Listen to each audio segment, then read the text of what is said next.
Now a selection from the Stony Creek Fife and Drum Corps. Stony Creek.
Thank you, Stony Creek.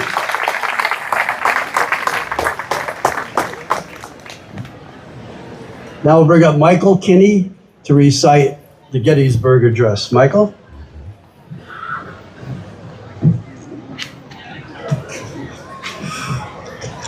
Okay.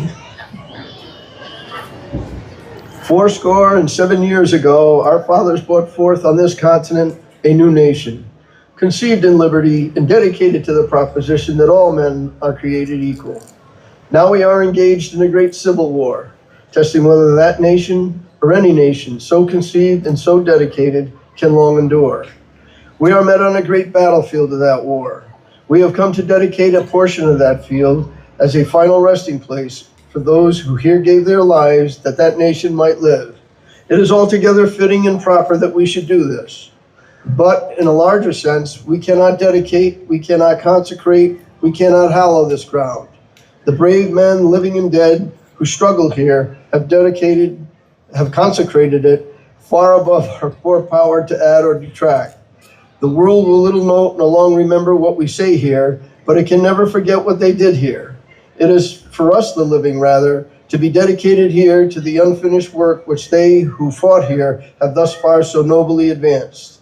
It is rather for us to be here dedicated to the great task remaining before us, that from these honored dead we take increased devotion to that cause for which they gave the last full measure of devotion, that we here highly resolve that these dead shall not have died in vain, that this nation under God shall have a new birth of freedom, and that government of the people, by the people, for the people, shall not perish from the earth.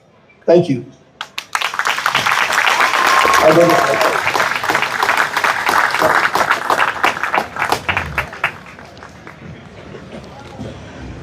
Thank you. I always say that that's a 3-generation tradition by the Kenny family.